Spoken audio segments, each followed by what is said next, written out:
Setelah tadi malam manggung di Denpasar, Bali, pagi ini kita sudah mendarat di Lombok.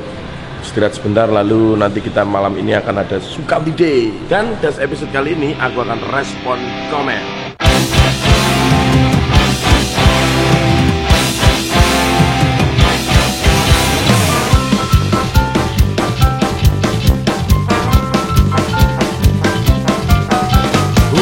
Halo Mas Isa, bolehkah aku meminjam kartunya? Siap. Karena aku mau ngedit cepat, ini diupload sekarang. Kalau kalian membaca komen-komen yang ada di ngintip Sukamti 8 album, nah, terutama kemarin episode terakhir itu episode berapa, 5 ya? Wah, nggak ada mesin itu nggak seru. Terus kurang gokil, masih gokil yang Lombok. Ya kira-kira semacam itulah, kamu baca sendiri di situ. Dan itu sebenarnya bikin masih sangat drop loh.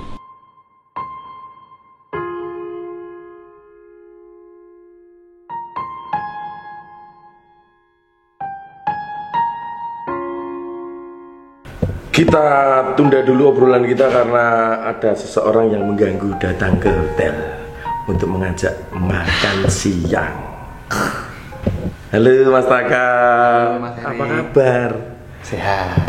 Mulutmu tajam seakan kau lebih baik dari aku, lebih baik dari segalanya. Pertanyaan yang sama selalu aku lemparkan kepada mantan-mantan anak band. Bagaimana bisa? Oh, kamu masih main toh? Masih main. Tenang aneh, harus Saya masih main musik Mas Heri. Cuman di rumah. Ya kalau cuma main musik tetap main ya? Tetap main. Nggak mungkin hilang. Nggak mungkin hilang. Cuman kalau profesi ya nanti dulu ya, Pak. Nanti dulu. Ini loh, berhenti jadi musisi bukan berarti tidak bisa punya mobil yang bagus loh. Iya nggak? Iya nggak Mas Taka? Itu isinya gitar sama. Ini jarian ngangelan muka ini. Untung aku rajarian. Ini mobil proyek. Oh iya. Aku mati tak mau hidup buta. Nah dulu itu Mas Taka ini satu band sama Mas Tony. Aku patah hati, sakit hati, sakitnya setengah mati. Tuh, itu drummernya, ini vokalisnya, gitarisnya kakaknya. Mereka itu satu keluarga. Dulu aku sempat tinggal di rumahnya dia berapa tahun itu ya? Ya sekarang aku SMA lah Mas. 2 tahun. SMP mungkin. 2 tahun. Jadi dulu itu kalau apa istilahnya nguwoh numpang hidup itu di rumahnya Tony 2 tahun, di rumahnya dia 2 tahun. Sepengetahuanku, Bre itu dulu itu cepat banget naiknya. Terus kira-kira tuh apa tuh yang bikin berhenti? Drummernya nggak ganteng soalnya. Iya. Kan kita kayak boy band tuh. Drummernya nggak ganteng itu mungkin analisa saya. Oh iya. Itu ya. Isi kali Mas ya. Nah, wis beda-beda ya wis. Mimpinya udah nggak sama mungkin. Sebenarnya sih enggak bubar, cuman ya udah jalan udah. Aku dipecat ya. Ora. Terus ngono wae penak to. Dan isunya gagal. Gimana nggak bubar? Enggak ada kata bubar sebenarnya. Cuman kan udah sibuk sendiri-sendiri gitu. Tapi kalau pas ada undangan manggung atau apa, yuk mana ya masih kumpul. Masalahnya itu kalau pas dapat undangan, yang satu kerja, yang satu ada proyek, yang satu main, itu bingung toh. Itu kalau di pacaran tuh istilahnya kita jalan sendiri. Ini nggak bubar. Iya, Mas Taka yang aku lihat sekarang beda dengan Mas Taka 10 tahun yang lalu.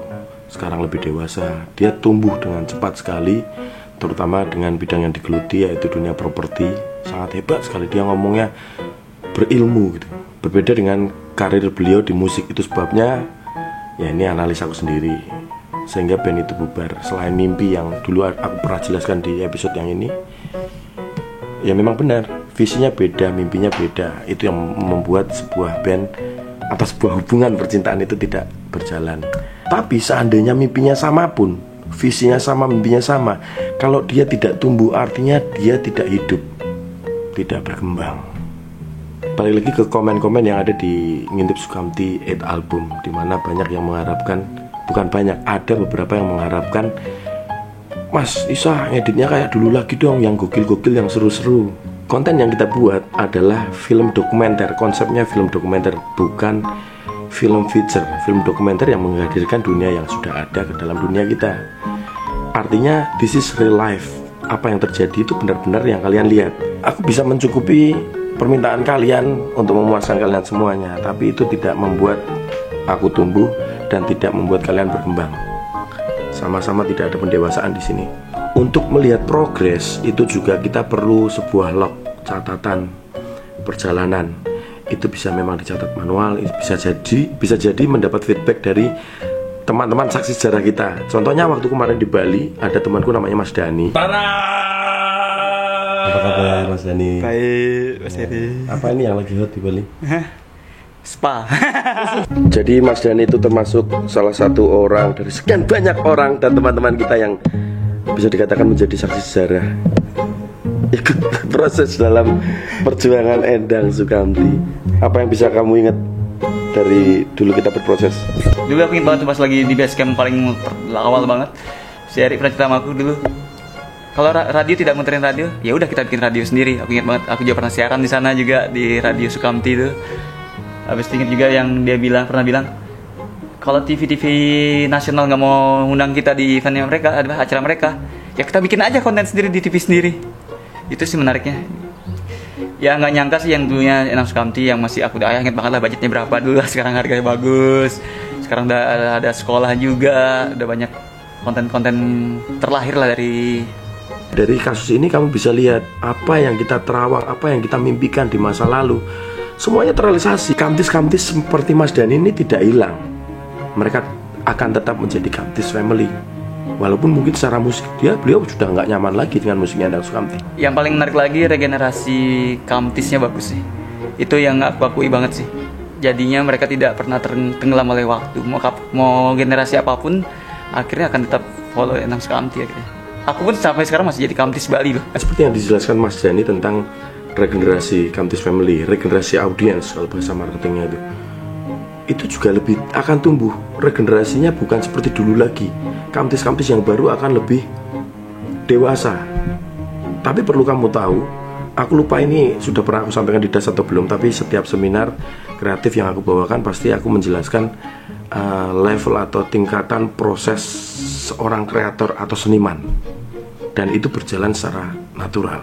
Level pertama seorang kreator atau seniman itu adalah entertaining, dimana dia membuat konsep karya yang menyenangkan orang banyak, menghibur. Ada satu contoh lagi, contoh kasus, yaitu video yang satu ini.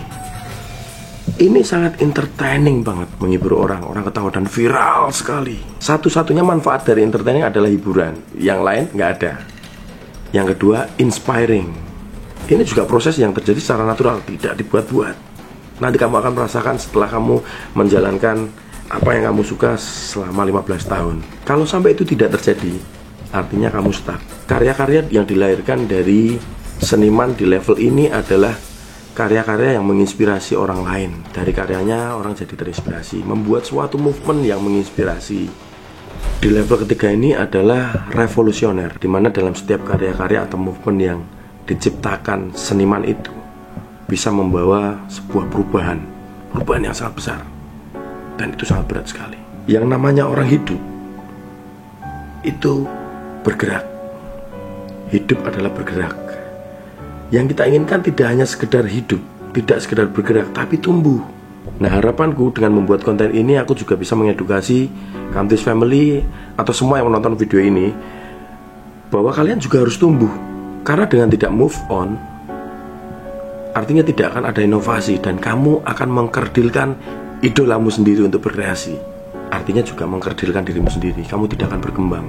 Dan aku yakin semuanya akan ada prosesnya untuk membawa kita lebih tumbuh lagi. Tumbuh bersama sampai kita tua. Tapi sekali lagi, jangan sekali-kali mempercayai kata-kata saya 100%, karena ini hanyalah opini pribadi yang bisa saja salah, bisa juga benar. Bye.